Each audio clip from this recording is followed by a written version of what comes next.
প্রিয় বন্ধুরা, আসসালামু আলাইকুম। সবাই কেমন আছেন? আশা করছি ভালো আছেন। আমিও আপনাদের দোয়ায় অনেক ভালো আছি। আর আজকে নিয়ে চলে আসলাম কুরবানি ঈদ স্পেশাল একটা গরুর মাংসের রেসিপি। আজকে করে দেখাবো বিফ স্টেক রেসিপি। তো বিফ স্টেক রেসিপি এখন খুবই জনপ্রিয় এবং আমরা চড়া দাম দিয়ে রেস্টুরেন্টে গিয়ে খাই। আমার ছেলেমেয়েরাও প্রচুর রেস্টুরেন্টে খায়। তো আমার বানানো বিফ স্টেকের রেসিপিটা খাওয়ার পর তারা বলল যে এটা তাদের খাওয়া বেস্ট বিফ স্টেকের রেসিপি। আমি বিফ স্টেকটা প্রথম বানিয়েছি, তো আমার মনে হয় প্রথম বানিয়েছি হিসেবে বেস্ট বিফ স্টেক রেসিপি বানিয়েছি। তো বন্ধুরা, আশা করছি এই রেসিপিটা আপনাদের পছন্দ হবে, আর পছন্দ হলে লাইক কমেন্ট শেয়ার করে আমার চ্যানেলটিকে সাপোর্ট করুন, এভাবে পাশে থাকুন। এইরকমই আরও নতুন নতুন রেসিপি দেখতে চাইলে আমার পেজটিকে সাবস্ক্রাইব ফলো করে রাখতে পারেন। তাহলে চলুন বিফ স্টেক রেসিপি কীভাবে বানাবো সেটা আপনাদের দেখাই। বিফ স্টেক বানানোর জন্য আমি এখানে 2 পিস গরুর মাংস নিয়ে নিয়েছি। আর এই মাংসটা দেখুন, মাংসের ভিতরে ফ্যাট আছে, চর্বি আছে, দেখাই যাচ্ছে জায়গায় জায়গায় যে ফ্যাটটা দেখা যাচ্ছে। তো এরকম ফ্যাটওয়ালা মাংসই নিতে হবে। ভিতরে চর্বি থাকবে, সাইডে চর্বি থাকবে, কিন্তু এক্সট্রা চর্বি না, কিন্তু ভেতরে এবং বাইরে চর্বি থাকবে, ফ্যাট থাকবে। আর মাংসটা দেখুন আমি একটু মোটা করে নিয়েছি। স্টেক কিন্তু এরকমই হয়, একটু মোটা করে মাংস দিয়েই বানাই। তো আমি এখানে 1 ইঞ্চি মোটা এই মাংসের পিসটা নিয়েছি। তো এই মাংসটা আমি পরিষ্কার করে ধুয়ে পানি ঝরিয়ে নিয়েছি। এটা গায়ে যে এক্সট্রা পানি আছে সেটা শুকিয়ে নিব। তো একটা টিস্যু বা টাওয়েল থাকলে সেটা দিয়ে এটার পানিটা শুকিয়ে নিতে পারেন। তো আমি এটা 2 পিসটাতে যে এক্সট্রা পানি আছে সেটা আস্তে আস্তে করে টিস্যু দিয়ে শুকিয়ে নিব। তো আমি মাংসটা একদম শুকনো করে নিয়েছি। আর এখানে একটা কাঁটা চামচ নিয়েছি, কাঁটা চামচ দিয়ে মাংসের পিসটা একদম কেচে নিলাম। 2 পিসটা, একটা পিস আমি কেচে নিলাম আর একটা পিস আমি না কেচেই স্টেক বানাবো। বাইরের দেশে কিন্তু কেচে নেয় না, এমনি পিস কেটে নিয়েই কিন্তু এটার স্টেক বানাই। তো আমি 2 রকমভাবেই স্টেক বানাবো, দেখি কোনটার স্বাদ কীরকম আসে। আর আমি একটা মশলা রেডি করে নিব। এখানে আমি 1 টেবিল চামচ ক্রাশ করা গোলমরিচ দিলাম। ক্রাশ করা গোলমরিচ হতে হবে, গোলমরিচের গুঁড়া হলে হবে না। 1/2 চামচ লবণ দিয়ে দিলাম। 1 চামচ লেবুর রস দিয়ে দিলাম। 1 টেবিল চামচ আদার রস এবং রসুনের রস দিয়ে দিলাম। 3 টেবিল চামচ সয়া সস দিয়ে দিলাম। 1/2 চামচ মিক্স হার্ব দিয়ে দিলাম। আর এটা যে দিতে হবে এমন কোনো কথা নয়, আপনার হাতের কাছে থাকলে দিবেন, না থাকলে না দিলেও চলবে। 2 টেবিল চামচ অলিভ অয়েল দিয়ে দিলাম। দিয়ে খুব ভালোভাবে এই মিক্সারটা মিশিয়ে নিলাম। এবার স্টেকের মাংসের পিসগুলো এখানে দিয়ে দিলাম। দিয়ে খুব ভালোভাবে ঘষে ঘষে কিন্তু এই মশলাগুলো মাখিয়ে নিতে হবে। তো খুব ভালোভাবে উল্টিয়ে পাল্টিয়ে ঘষে ঘষে এই মশলাগুলো এটার সাথে খুব মাখিয়ে নিলাম। তারপর এটা ঢাকনা দিয়ে ঢেকে রেস্টে রেখে দিলাম। মাংসের সাথে মশলাগুলো খুব ভালোভাবে মাখিয়ে নিয়ে এটাকে ম্যারিনেট করে নিতে হবে। আর এটা যতটা ম্যারিনেট করবেন ততটাই টেস্টি হবে। তো আমি এটা 1 দিন ম্যারিনেট করার জন্য নর্মাল ফ্রিজে রেখে দিলাম। সারা রাত সারা দিন আমি এটাকে নর্মাল ফ্রিজে ম্যারিনেট করে নিব।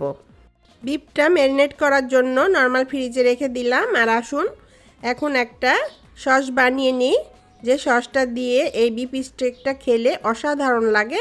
চুলায় একটা প্যান বসিয়ে দিলাম। আর এখানে আমি 1 টেবিল চামচ বাটার দিয়ে দিলাম। দিয়ে এটাকে মেল্ট হওয়া পর্যন্ত অপেক্ষা করব। বাটারটা মেল্ট হয়ে গেলে তারপর পরবর্তী স্টেপে যাব। বাটারটা মেল্ট হয়ে গেলে এখানে আমি রসুন কুচি দিয়ে দিলাম। আর রসুনটা একদম কিমা করে নিয়েছি, আমি চপ করে নিয়েছি। আর এখানে 1/2 বাটি চপ পেঁয়াজ দিয়ে দিলাম। পেঁয়াজটাকেও আমি একদম মিহি করে কুচি করে নিয়েছি, চপ করে নিয়েছি। তো এটাকে খুব নেড়ে চেড়ে ভেজে নিলাম। এরকম সুন্দর একটা কালার চলে আসলে, গোল্ডেন কালার চলে আসলে এখানে 1 টেবিল চামচ আমি টমেটো সস দিলাম। 1 টেবিল চামচ আমি চিলি সস দিলাম। এখানে আমি গ্রিন চিলি সসটা ব্যবহার করেছি। দিয়ে নেড়ে মিশিয়ে নিয়ে তারপর এখানে 2 টেবিল চামচ সয়া সস দিয়ে দিলাম, হাফ চামচ গোলমরিচের গুঁড়ো দিয়ে দিলাম, আর হাফ চামচের থেকে একটু কম লবণ দিয়ে দিলাম। যেহেতু সয়া সস ব্যবহার করেছি সেজন্য লবণটা একটু কম দিলাম। তারপর এখানে পানি দিয়ে কিছুক্ষণ রান্না করে নিলাম। কিছুক্ষণ রান্না করে নিয়ে এখানে হাফ চামচ চিলি ফ্লেক্স দিয়ে দিলাম আর 1 চামচ মধু দিয়ে দিলাম। আর অবশ্যই মধুটা দেওয়ার চেষ্টা করবেন, মধুটা দিলে খুব সুন্দর একটা স্বাদ আসবে। তারপর কিছুক্ষণ নেড়ে চেড়ে রান্না করে নিয়ে এখানে আমি 1 চামচ লেবুর রস দিয়ে দিলাম। আর লেবুর রসটা একদম শেষ মুহূর্তে দিতে হবে, নামানোর আগে। যেসব বন্ধুরা আমার পেজে নতুন আছেন সেই সব বন্ধুদের রিকোয়েস্ট করব, যেসব বন্ধুরা ইউটিউব থেকে দেখছেন সাবস্ক্রাইব করে দেওয়ার জন্য, যেসব বন্ধুরা ফেসবুক থেকে দেখছেন ফলো দিয়ে দেওয়ার জন্য। যেসব বন্ধুরা আগে থেকে সাবস্ক্রাইব ফলো দিয়ে রেখেছেন তাদেরকে অসংখ্য ধন্যবাদ, অনেক অনেক ভালোবাসা।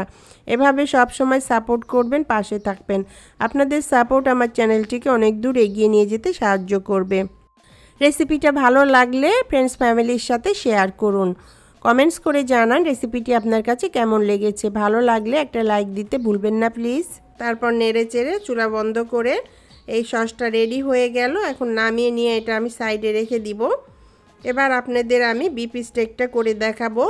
আমি ফ্রিজ থেকে বিফের টুকরোগুলো নামিয়ে নিয়েছি, মাংসের টুকরোগুলো। দেখুন যে উপকরণ দিয়ে এটাকে ম্যারিনেট করে রেখেছিলাম সবগুলো এগুলো টেনে নিয়েছে, একদম শুকনো হয়ে গেছে। আর এটাকে আমি একটু হাত দিয়ে উল্টিয়ে পাল্টিয়ে খুব ভালোভাবে মাখিয়ে নিলাম। আবার একটা প্যান বসিয়ে দিলাম আর এখানে আমি কিছুটা অলিভ অয়েল দিয়ে দিলাম। আপনারা চাইলে নর্মাল তেল দিয়েও করতে পারেন বা বাটার দিয়েও করতে পারেন।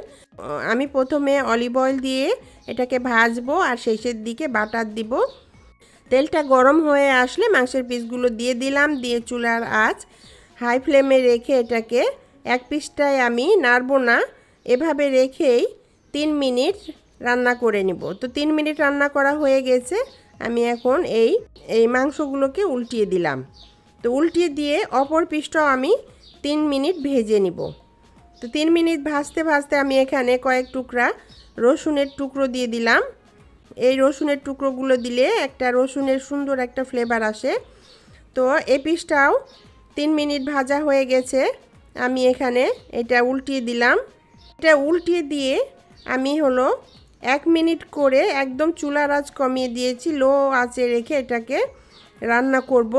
আর এই সময় আমি বাটার দিব। তো আমি এখানে 2 টুকরো বাটার 2 পিসের উপরে দিয়ে দিলাম আর এটা মেল্ট হতে থাক। আর নিচে থেকে যে বাটার বা তেলগুলো জমা হয়েছে সেগুলো উঠিয়ে উঠিয়ে ওপরে দিব, দিয়ে এটাকে একদম 1 মিনিট চুলার আঁচ লো হিটে রেখে রান্না করে নিব। তো 1 মিনিট রান্না করা হয়ে গেছে। এখন আমি আবার স্টেকগুলোকে উল্টিয়ে দিলাম, দিয়ে অপর পিসটাও আমি ঠিক একইভাবে বাটার দিব, দিয়ে এটাকে একদম চুলার আঁচ লো আঁচে রেখে 1 মিনিট রান্না করে নিব। আর নিচে যে তেলগুলো আছে সেখান থেকে তুলে তুলে ওপরে দিব, তাহলে পারে সফট থাকবে ওপরের অংশ। শেষ মুহূর্তে এভাবে বাটার দিলে খুব সুন্দর একটা ফ্লেভার আসে বাটারের। আস্ত রসুন একটা দিয়ে দিলাম, আমার মেয়ে একটা আস্ত রসুন খাবে এটার সাথে, তো রসুনটা দিয়ে দিলাম। আর এখানে যে বাটারটা জমা হয়েছে সেই বাটারগুলো উঠিয়ে উঠিয়ে রসুনের ওপর এবং স্টেকের ওপরে দিয়ে এটাকে 1 মিনিট আমি লো আঁচে রান্না করে নিলাম। তো স্টেকটা রান্না হয়ে গেল বন্ধুরা। তো আমি এখন স্টেকগুলো উঠিয়ে নিলাম। দেখুন বন্ধুরা, একদম হয়ে গেল বিফ স্টেক রেসিপি। এটা বানানো খুবই সহজ আর খাইতে দারুণ মজা। আমি এটাকে সার্ভ করে দিলাম। আজকে ডিনারে এইগুলোই খাওয়া হয়েছে আমাদের। তো ডিনারের জন্য আমি সস, তারপরে কিছু বরবটি ভেজে নিয়েছিলাম আর ম্যাশ পটাটো বানিয়েছিলাম। তো এগুলো দিয়ে আমি সার্ভ করে দিলাম। তো অসাধারণ হয়েছে বন্ধুরা। তো বিফ স্টেকগুলো আমি ছোট ছোট পাতলা পাতলা করে পিস করে কেটে নিলাম। দেখায় কতটা জুইসি হয়েছে এটা ভিতরে। ওপরের লেয়ারটা পোড়া পোড়া, ভেতরের লেয়ারটা একদম জুইসি আর একদম সফট। অসাধারণ হয়েছে বন্ধুরা। আপনারা একবার এভাবে বিফ স্টেক বানিয়ে খেয়ে দেখুন, আপনাদের খুবই পছন্দ হবে। আর পছন্দ হলে লাইক কমেন্ট শেয়ার করে আমার চ্যানেলটিকে সাপোর্ট করুন, এভাবে পাশে থাকুন। সবাই সুস্থ থাকুন, ভালো থাকুন, নিরাপদে থাকুন। আবার দেখা হবে এইরকমই নতুন কোনো রেসিপির সাথে। আল্লাহ হাফেজ।